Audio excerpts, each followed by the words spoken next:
impact on America. But my role was kind of unique. I was the Sergeant Major of Marine Corps Base, Camp Lejeune, North Carolina.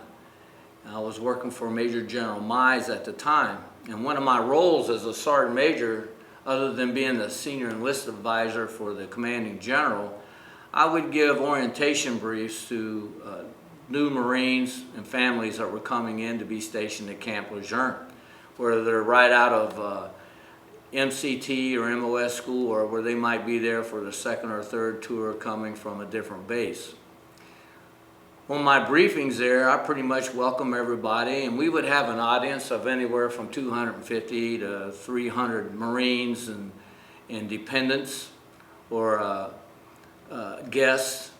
And I would talk about the area down at Camp Lejeune, North Carolina, and all the things that were available for them as Marines and sailors and soldiers and family members, and the different activities that are available on and off the base.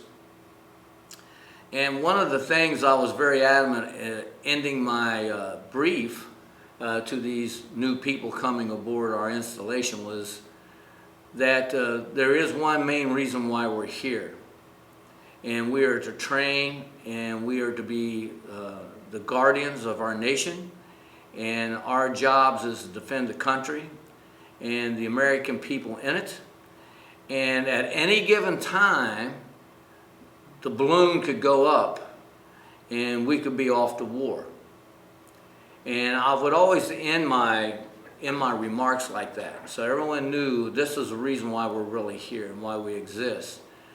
As I was finalizing my remarks to the group that was there, a friend of mine by the name of Sergeant Major John Mercino had come in, and he was visiting, and he said, "Sergeant Major, I need to interrupt. Could you bring everyone out here?"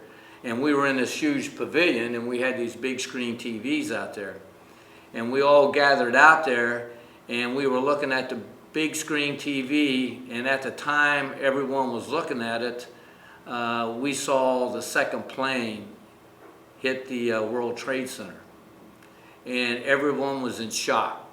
They just stood there, and you could hear a pin drop out of these 250, 300 people. And as we were watching and listening to the commentators, and we saw other images in New York where a plane had a hit previous to that, everyone just kind of turned around and looked at me. And at that time, I remember telling them that you single Marines that are here from your units muster outside, because they were brought on buses.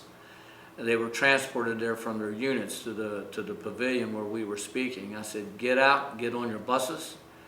Marines that have their families here, the wives or children, return to your homes. Ensure your wives and children get to their homes. And then I need you to return to your units and report to your commanding officer, because we are in harm's way and you need to be ready to leave. And at that point, everybody, there wasn't a panic. They just kind of turned around and they exited very calmly, and the single Marines that were there, they went over to their unit's bus and they got on their buses, and the Marines that had their family members there, they got to their vehicles. And it wasn't like a panic. Everyone exited as if they knew that this was going to happen. But that was far from the truth. No one knew that this was going to happen at that time.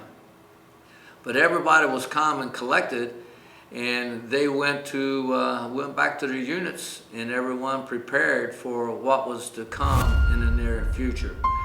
And that was my reflection of my first encounter of the event of 9/11, and I will never forget that.